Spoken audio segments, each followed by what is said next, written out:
Christmas is that time of the year when the village calls to you, family gatherings, old friends, the warmth of home. But have you ever wondered what lies beneath the surface of those celebrations? This story might change the way you look at those familiar roads, the way you greet the people you've known your whole life. You might even think twice before packing your bags to travel this season. Watch this video till the end. Picture this: a family reunion, laughter all around, but behind the smiles, something feels off. It's a feeling you can't quite place, a comment that lingers too long, a glance that carries weight, or a story that everyone avoids.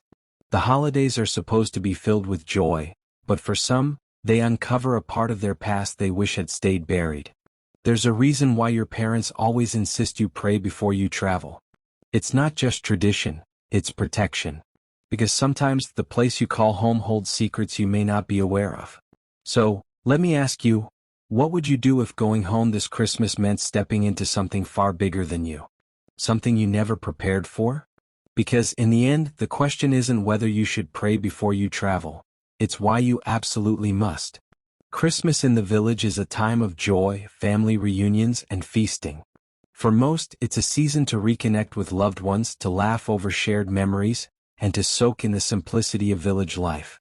But for Ugochi, a young woman from Lagos, Nigeria, this year's trip home would be different in ways she could never have imagined. Ugochi had always loved the festive season. The sounds of Christmas carols playing from distant homes, the smell of fresh harmattan winds in the air, the sight of her cousins running through the compound, all of it felt magical. Yet this year there was a lingering unease she couldn't explain. She shrugged it off as nerves. After all, it had been 3 years since her last visit. Life in Lagos was busy, and visiting the village wasn't always convenient. But something about this year made her feel she couldn't miss it. Her grandmother had been insisting, calling her repeatedly, her voice shaky, saying things like, "Ugochi, my child, you must come home this Christmas. It is important. Very important." Ugochi packed her bags the night before her journey. She was humming a tune, folding her clothes neatly, when she noticed something odd. At the bottom of her travel bag lay an old photograph she didn't remember placing there. It was a black and white picture of her mother, taken years before Ugochi was born. Her mother stood next to her grandmother, both of them staring straight at the camera with expressions that didn't look quite happy. She turned the photo over and noticed words scribbled faintly in ink. "Always pray before you travel home and beware of the forest." A chill ran down her spine. She tossed the photo aside, telling herself, "How many times will I pray? I have prayed enough." Meanwhile, she has not actually prayed well. She said to herself, "It is just one of those old, meaningless things that somehow end up in the house." But for the rest of the evening, the words stayed with her. The next morning, Ugochi boarded the bus to the village, eager to shake off the odd feeling from the night before. The journey was long, bumpy, and filled with chatter from other passengers, typical travelers heading home for the holidays. But as they neared her village, a sudden hush fell over the bus. A woman sitting across from Ugochi leaned over and whispered, "Are you from that village ahead?" Ugochi nodded, surprised. "Yes." "What?" The woman hesitated, her voice dropping lower. "Pray before you get there. That's all I'll say." Ugochi tried to ask what she meant, but the woman turned away, clutching her prayer rosary tightly. The driver announced their arrival, and the passengers resumed their cheerful chatter, as though nothing strange had happened. But Ugochi couldn't shake the tension that had settled in her chest. When she finally arrived at her grandmother's compound, the familiar sights greeted her. The old mango tree by the entrance, the family goat bleating somewhere in the background, the chatter of children playing nearby. Her grandmother, Mama Neka, was sitting on her usual wooden stool under the shade, but there was something different about her this time. She looked thinner, older, her eyes tired yet alert, as though she had been waiting for something, or someone. "My Ugochi!" her grandmother exclaimed, pulling her into a warm embrace. But even in that hug, Ugochi felt it, a certain tightness, a heaviness in the way Mama Neka held her. Later that evening, as they sat by the fire roasting corn, Ugochi brought up the old photograph she had found. Her grandmother's hand froze midair, her eyes narrowing slightly. "Where did you find that?" Mama Neka asked, her voice sharper than usual. "I don't know." It was just in my bag, Ugochi stammered. Mama Neka stared into the flames for a long moment before speaking. That photo was your mother's own. She always carried it. It was a warning? A warning for what? Ugochi pressed, confused. Her grandmother sighed deeply, her voice dropping to a whisper. Ugochi, there are things about this family, things about this village, that you may not understand. But you must be careful. Especially near the forest. Stay away from it no matter what you hear or see. Ugochi frowned. It was the second time she had heard a warning about the forest, but no one seemed willing to explain further. She didn't want to press her grandmother too much. It was Christmas after all, and she wanted to enjoy the holiday. But the uneasy feeling from earlier hadn't left her. That night, as she lay on her bed in the small room she had slept in as a child, strange dreams began to fill her sleep. She saw herself standing at the edge of a dense forest, hearing whispers in the wind, her name being called softly but urgently. She woke up drenched in sweat, her heart pounding. The photo was on the floor beside her bed, though she was certain she had left it in her bag. The next morning, Ugochi decided to ask her uncle about the forest. Uncle Emeka was her late mother's brother, a respected man in the village, known for his wisdom and deep connection to the community. He was sitting in the compound, sipping palm wine, when Ugochi approached him. "Uncle, what's so special about the forest near our village?" she asked casually, trying not to sound too curious. Uncle Emeka's face darkened immediately. He set his cup down and looked at her intently. "Ugochi, the forest is not a place to wander. It holds memories of things long past. Leave it alone. Focus on the Christmas celebrations."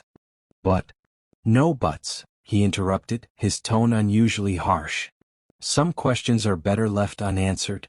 Ugochi nodded slowly, sensing that pushing further would only upset him. But now her curiosity was heightened more than ever. What was everyone hiding? And why did it feel like this Christmas wasn't going to be like any other she had experienced? As the days went by, the warnings grew louder, though no one would explain them. Villagers seemed cheerful on the surface, but there was an undercurrent of unease, like everyone was pretending to ignore something they all knew but refused to say. And then, on Christmas Eve, everything changed. As Ugochi settled into the village, the familiar sounds of Christmas filled the air. Laughter, music, and the voices of children singing carols. But beneath the festive cheer, something felt different. It wasn't something she could see, but she felt it. A subtle tension hung in the air, and as the days passed, strange things began to happen. It started small. On her second morning in the village, Ugochi woke up to find her room filled with the faint scent of burning incense. She glanced around, puzzled. Her grandmother didn't burn incense and the windows were shut tight. She brushed it off, blaming it on her overactive imagination. But that night the nightmares began. In her dream, Ugochi stood in the middle of a dense forest. The air was thick with the sound of drumming, faint but rhythmic, coming from somewhere deep within the trees. She saw shadows moving around her, figures draped in white, their faces hidden. Then, suddenly she was standing in front of a blazing fire, surrounded by people she didn't recognize, chanting words she couldn't understand. She woke up gasping, her heart pounding. Her bedsheet was damp with sweat, and her hands were trembling. Ugochi dismissed it as just a dream, nothing more. But the following night, the same dream returned, only this time it felt more vivid. She saw faces of family members she knew, and others she didn't. And then a voice called her name, soft yet commanding. Her grandmother noticed Ugochi's unease and pulled her aside one afternoon. "Ugochi, are you sleeping well?" Mama Neka asked, her voice tinged with concern. Ugochi hesitated but eventually nodded. "I've just been having some strange dreams, that's all." Her grandmother's expression grew serious. She reached out, taking Ugochi's hand in her own. "Stay away from the forest, Ugochi. Do you hear me? Whatever happens, don't go near the old shrine." The warning only deepened Ugochi's curiosity. What was it about the forest that everyone seemed so afraid of? The next day, as Ugochi wandered through the bustling village market, an elderly man sitting by a wooden stall caught her attention. He had piercing eyes that seemed to follow her every move. She tried to ignore him, but as she walked past, he muttered something that stopped her in her tracks. Not all smiles are innocent during Christmas. Ugochi turned to him, confused. What did you say? The man only smiled, revealing a set of stained teeth. Be careful, my child. Some stories are better left untold.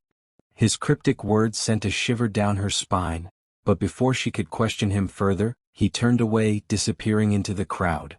That evening, as Ugochi helped her grandmother clean the house, she stumbled upon an old wooden box tucked away in a corner of her grandmother's room. She opened it out of curiosity and found an aged journal, its pages yellowed and fragile. She flipped through it, her curiosity growing with each page. The entries were written in her grandmother's handwriting, detailing events from years ago. But as Ugochi read on, her excitement turned to dread. The journal spoke of a generational curse, a dark pact made by an ancestor long ago. According to the journal, the curse was triggered every Christmas when descendants of the family returned home without spiritual protection. Ugochi's breath quickened as she read further.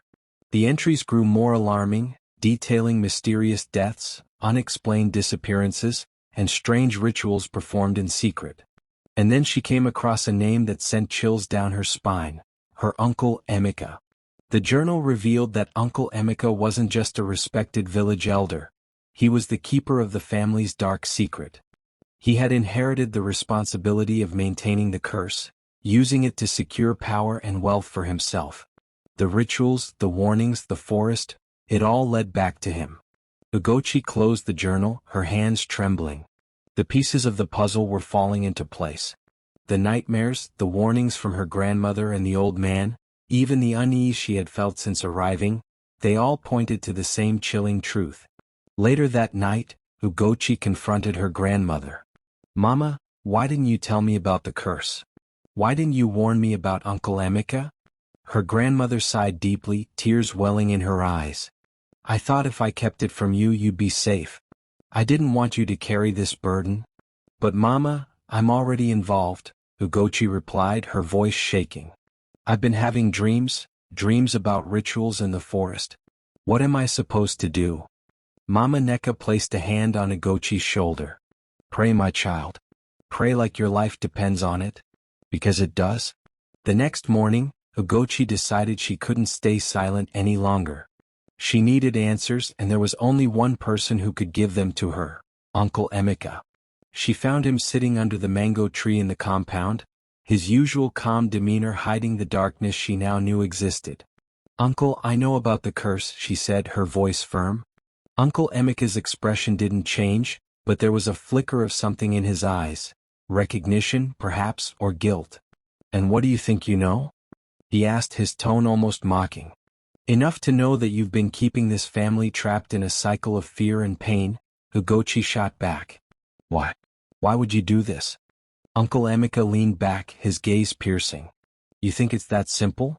You think you can waltz in here and judge me without understanding what's at stake? Everything I've done to protect this family.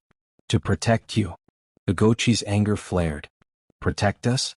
By sacrificing us? By keeping us chained to a curse that should have been broken generations ago? For a moment, silence hung between them, heavy and charged.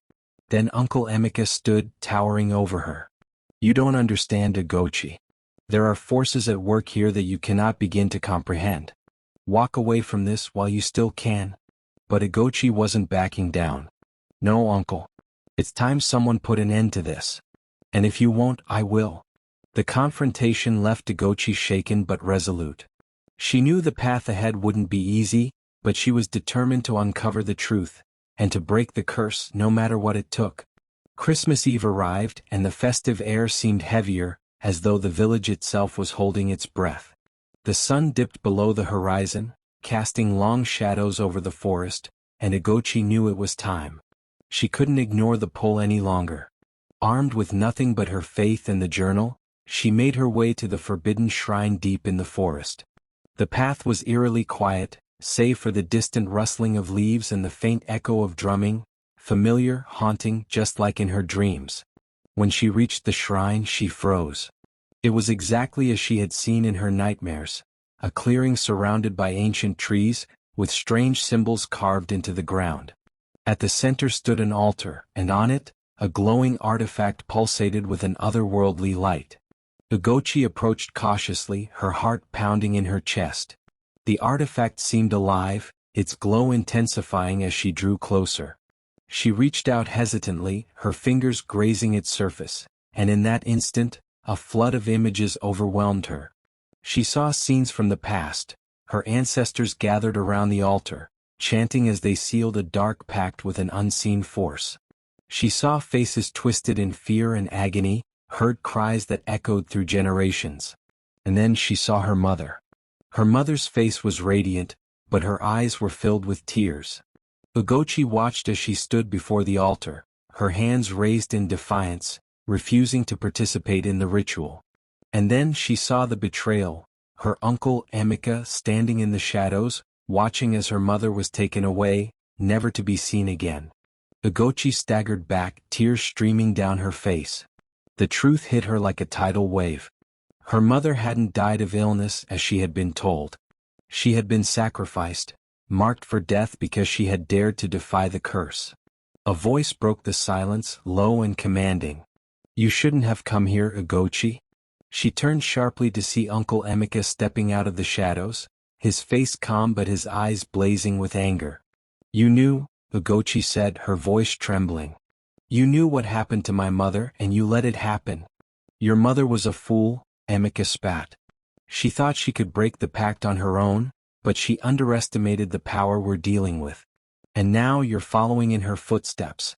Ugochi clenched her fists, anger surging through her. "This ends tonight. I won't let you or anyone else sacrifice another soul for your greed." Uncle Emeka chuckled darkly. "You think you can stop this? You don't understand what you're up against. This pact is older than you, older than me. It cannot be broken." But Ugochi wasn't listening. She dropped to her knees, clutching the journal, and began to pray. Her voice was shaky at first, but it grew stronger with each word. "God of heaven and earth, you are greater than any power of darkness. You are the light that no darkness can overcome. I call on you now, break this curse, shatter this chain, and set this family free." The ground beneath her began to tremble, and the air grew thick with a tangible energy. Uncle Emeka stepped back, his confidence faltering. "Stop this," he shouted, but Ugochi didn't waver. The artifact on the altar began to glow brighter, its light almost blinding. Suddenly, a beam of pure, radiant light descended from the sky, engulfing the shrine. Ugochi shielded her eyes as the light grew stronger, its warmth chasing away the cold darkness that had enveloped the clearing. From within the light, a voice spoke, soft yet powerful like 1,000 waters. "The curse is broken. The debt is paid. The chains are no more." Uncle Emeka cried out, falling to his knees as the symbols on the ground burned away, leaving nothing but ash. The artifact shattered into a million pieces, its glow extinguished.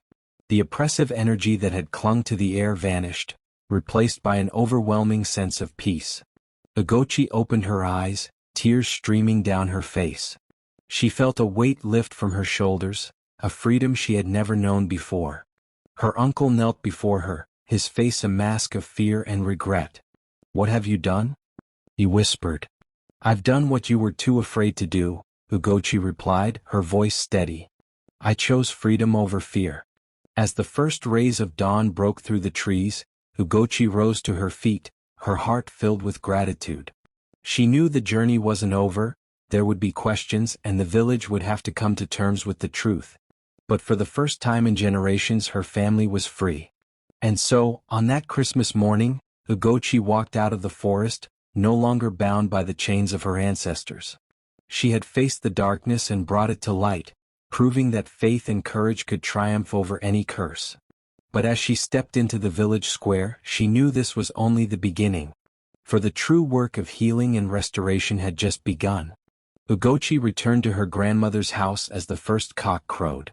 The village was beginning to stir, but she could still feel the peace of the moment in her heart. Her grandmother was waiting by the door, her eyes filled with both relief and wonder. "It's done," Ugochi said simply, holding her grandmother's hands. "The curse is broken." Her grandmother wept, her frail hands trembling as she pulled Ugochi into an embrace. "You've done what none of us could do. You've given this family a new beginning." Word spread quickly through the village. People began to gather outside the house, whispering among themselves. Some were curious, others skeptical. When Uncle Emeka finally emerged from the forest, his head bowed and his steps unsteady, the murmurs grew louder. "He was part of it all along," one elder muttered. "The curse is gone, but at what cost?" another wondered aloud. Ugochi stepped forward, her voice strong yet compassionate. "My family has carried this burden for too long, and it has cost us more than you can imagine. But today we are free. Not just from the curse, but from the fear and lies that have held us captive. It's time for healing, for my family and for this village." Her words hung in the air, and for a moment there was silence. Then one by one villagers began to nod. Some stepped forward to offer their support, while others left quietly, their faces thoughtful.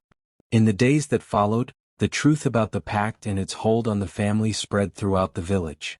Ugochi's courage inspired others to confront their own fears and secrets.